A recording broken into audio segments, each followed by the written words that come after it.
जय हिंद, जय भारत दोस्तों। आपका अपना channel electronics and mechanic study channel में आप लोगों का स्वागत है। दोस्तों, सबसे पहले electronics and mechanic study channel की ओर से सभी साथियों को सहपरिवार होली की शुभकामनाएं। दोस्तों, उम्मीद करता हूं आप अच्छे से पढ़ाई कर रहे होंगे। आप होली के इस पावन पर्व पर आप एक संकल्प लेंगे कि इस बार हमें एक जॉब पाना है। बस आपका एक सपना होना चाहिए, आपको जॉब पाना। जिस दिन आपका ये सपना पूरा हो जाएगा उस दिन आपके होली, दीपावली ये सभी पर्व उसी दिन होंगे। तो दोस्तों, आप ठान लीजिए कि आपको एक जॉब इस साल प्राप्त करना है। तो दोस्तों, अच्छे से आप पढ़ाई करें और अपनी अच्छे से तैयारी करें। तो आज जो हमारा दोस्तों जो सीरीज चल रही थी, हमारी जो ईयर की जो क्वेश्चन थे हमारे 1500 प्लस की, उसी को हम कंटिन्यू करते हैं। अगर दोस्तों चैनल पे नए हैं तो चैनल को सब्सक्राइब और बेल आइकन घंटी को ज़रूर प्रेस करें। तो चलते हैं अपने सीधे प्रश्न पर। तो हमारा जो पहला प्रश्न है, किसी आर्मेचर वाइंडिंग का संवाहक निम्नलिखित में से किस पर दिक् परिवर्तक यानी कम्यूटेटर्स से जोड़ा जाता है। तो चार ऑप्शन दिए, आपको बताना है इसमें से कौन सा मतलब किससे जोड़ा जाता है। तो चार ऑप्शन में से राइट कौन सा होगा। तो राइट आंसर हमारा ऑप्शन नंबर डी, किससे जोड़ा जाता है, राइजर से जोड़ा जाता है। अगला प्रश्न देखते हैं।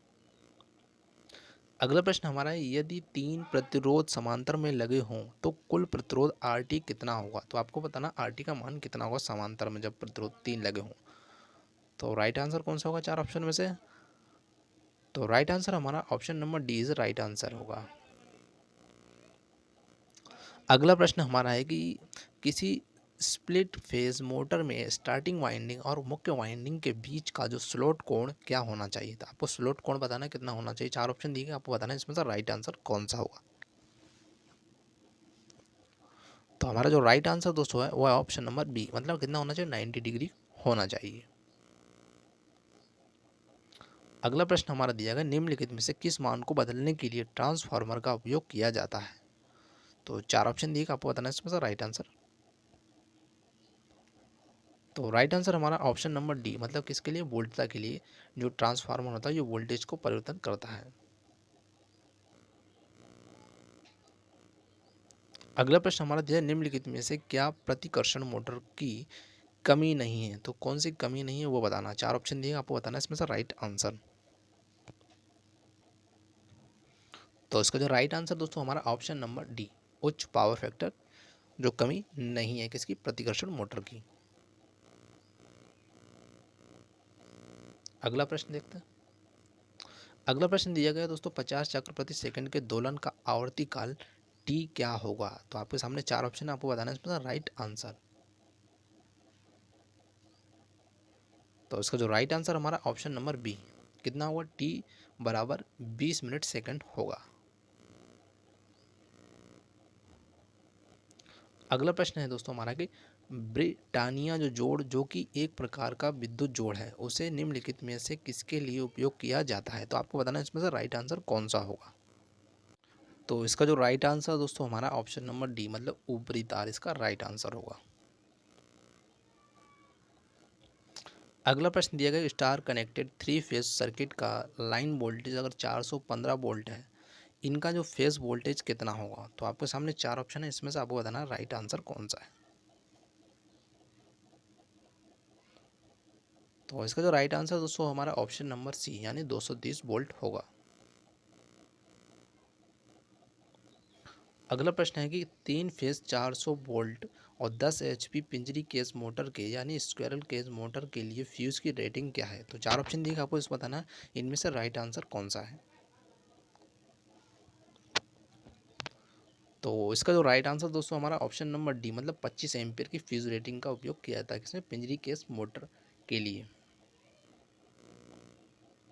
अगला प्रश्न हमारा दिया गया है कि किसी मोटर के घूर्णन की दिशा को क्या निर्धारित करता है। तो चार ऑप्शन दिए गए, आपको बताना है इसमें से राइट आंसर वो कौन सा नियम है। तो हमारा जो राइट आंसर है ऑप्शन नंबर डी, फ्लेमिंग के बाएं हाथ का नियम का उपयोग किया जाता है। अगला प्रश्न दिया गया है कि किसी डीसी शंट जनरेटर की फील्ड में जोड़े गए बाहरी प्रतिरोध की भूमिका क्या होती है। तो आपके सामने 4 ऑप्शन, आपको बताना है इसमें से राइट आंसर कौन सा है। तो राइट आंसर दोस्तों हमारा ऑप्शन नंबर सी, यानी जनरेटर के वोल्टेज को घटाने का काम करता है। अगला प्रश्न है कि किसी एसी परिपथ में जब प्रेरक प्रतिघात या धारिता प्रतिघात से ज़्यादा होता है तो कौन सा कथन सत्य होगा। तो आपके सामने 4 ऑप्शन है, आपको बताना है इसमें से कौन सा सत्य होगा।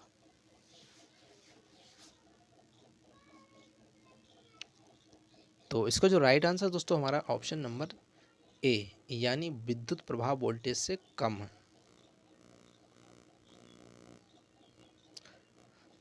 अगला प्रश्न है कि सामान्य उम्र और स्वास्थ्य वाले व्यक्ति का शारीरिक प्रतिरोध कितना होगा। तो आपके सामने 4 ऑप्शन, आपको बताना कितना होगा प्रतिरोध। तो इसका जो राइट आंसर दोस्तों वो होगा 1 किलो ओम होगा, इसका राइट आंसर है।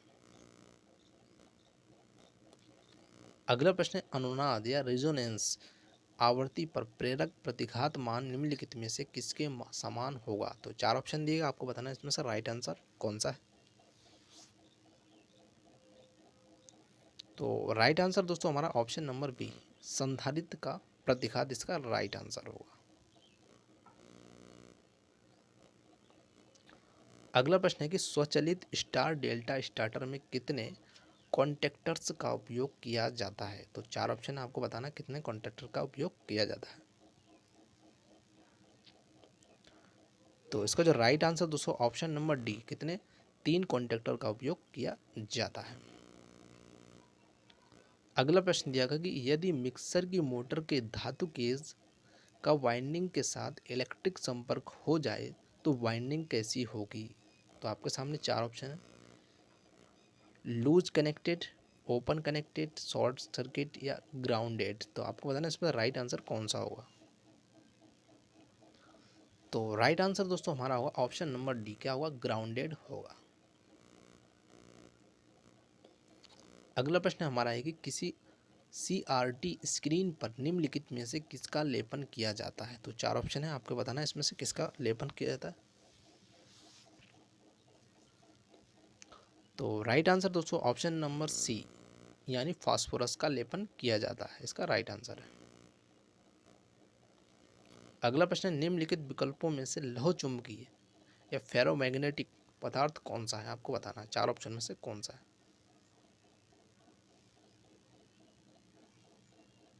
तो इसका जो राइट आंसर है वो हमारा ऑप्शन नंबर सी, निकल क्या है, फेरो मैग्नेटिक यानी लौह चुंबकीय है।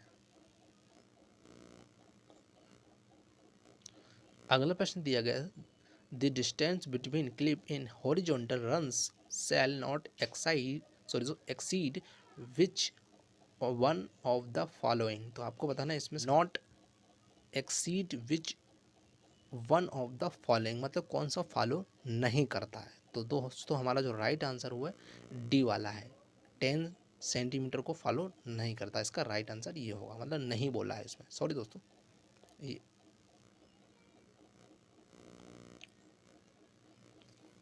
अगला प्रश्न है कि एक प्रतिदीप्त दीप लुपा रहा है तो दीप को तत्काल बंद क्यों करना चाहिए।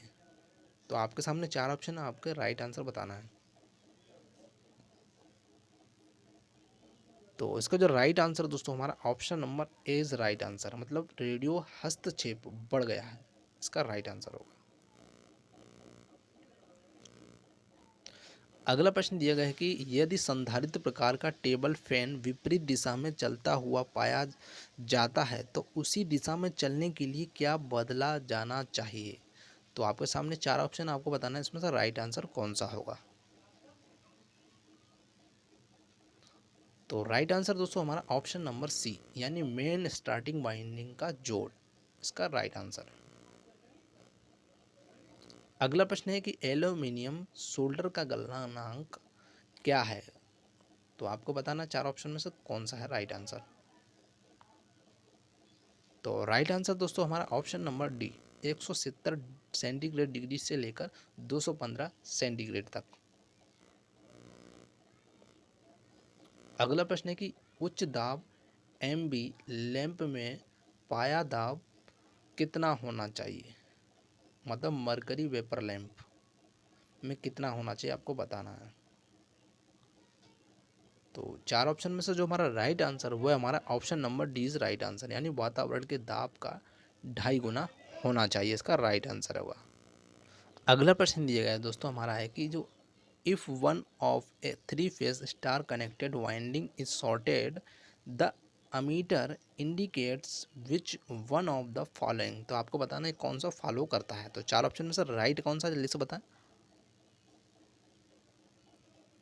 तो जो राइट आंसर दोस्तों हमारा ऑप्शन नंबर ए है, A higher current in the shorted phase, इसका राइट आंसर है। अगला प्रश्न है यदि किसी विद्युत आयरन के रिबन फिलामेंट के तापमान की रेंज क्या है। तो आपके सामने चार ऑप्शन है, आपको उसकी रेंज बतानी है।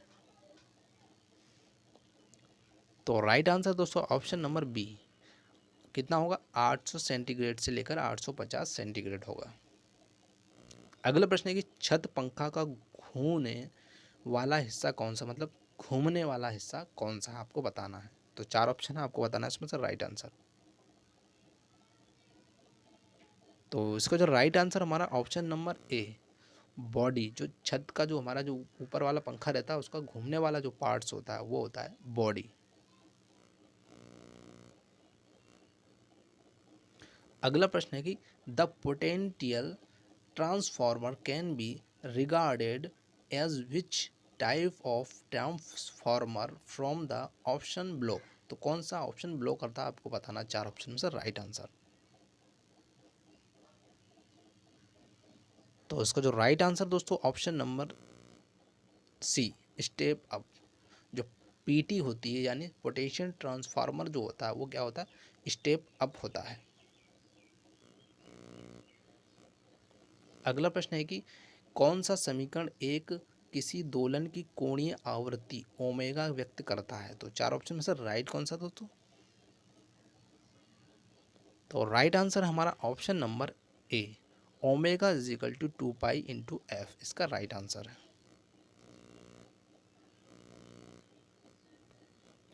अगला प्रश्न है गीजर के बाहरी आवरण व भीतरी आवरण के बीच कौन सी सामग्री का उपयोग किया जाता है। तो चार ऑप्शन आपको बताना है इसमें से राइट आंसर कौन सा है। तो इसका जो राइट आंसर है वो हमारा option number B, glass bulb का उपयोग किया जाता है। अगला प्रश्न है किसी अग्नित्र यानी फ्यूज को किसी संवाहक से किस तरह से जोड़ा जाना चाहिए। तो आपके सामने चार ऑप्शन है, इनमें से आपको बताना राइट आंसर कौन सा है। तो राइट आंसर दोस्तों हमारा ऑप्शन नंबर बी, श्रृंखला यानी श्रेणी और लाइव के साथ, लाइव तार के साथ जोड़ा जाना चाहिए।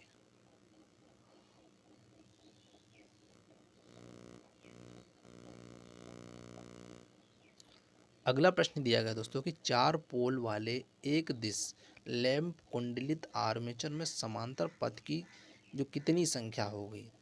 किसमें पूछा, लैंप कुंडली में। तो चार ऑप्शन दिया, आपको बताना है इनमें से राइट आंसर।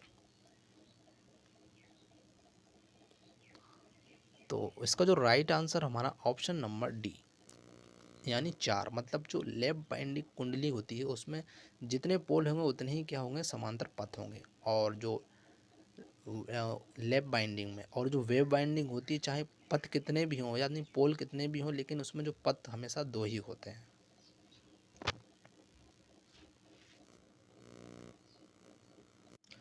अगला प्रश्न दिया गया है कि जो a permanent magnetic moving coil instrument will be able to read which one of the following, मतलब कौन सा फॉलो करता है जो परमानेंट मैग्नेटिक कॉइल जो होता है। तो चार ऑप्शन में से आपको बताना राइट आंसर कौन सा है। तो राइट आंसर दोस्तों ऑप्शन नंबर ए, ओनली डीसी क्वांटिटीज। अगला प्रश्न हमारा दिया गया है कि जब किसी स्थापन या स्टेलाइजेशन में 10 एम्पीयर का प्रवाह रिसाव हो तो प्रभाव को निम्नलिखित में से किस से अधिक नहीं होना चाहिए। तो आपके सामने चार ऑप्शन है, आपको बताना है इसमें से राइट आंसर कौन सा होगा। तो हमारा जो राइट आंसर दोस्तों ऑप्शन नंबर ए, यानी 2 मिली एम्पीयर से अधिक नहीं होना चाहिए।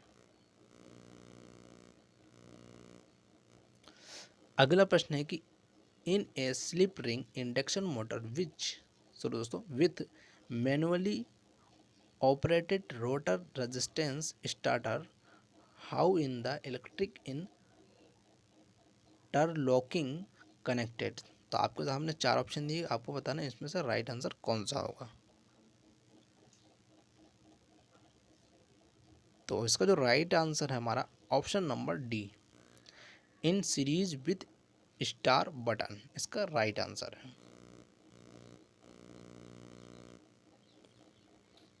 अगला प्रश्न हमारा है, प्रेरित ईएमएफ की दिशा हमेशा होती है कि यह ईएमएफ के लिए जिम्मेदार बहाव में परिवर्तन करता है या गति के विरुद्ध प्रभाव को स्टेप अप करता है। तो ये कौन सा नियम है। तो आपके सामने चार नियम दिए गए, आपको बताना है इसमें से राइट आंसर कौन सा होगा। तो इसका जो राइट आंसर है वो होगा दोस्तों लेंज का नियम, इसका राइट आंसर होगा। तो दोस्तों ये हमारा पार्ट ही कंप्लीट हुआ, मिलते हैं नेक्स्ट पार्ट में। आपको ये हमारा पार्ट कैसा लगा तो हमें कमेंट करके ज़रूर बताएं। Thank you for watching this video. जय हिंद, जय भारत।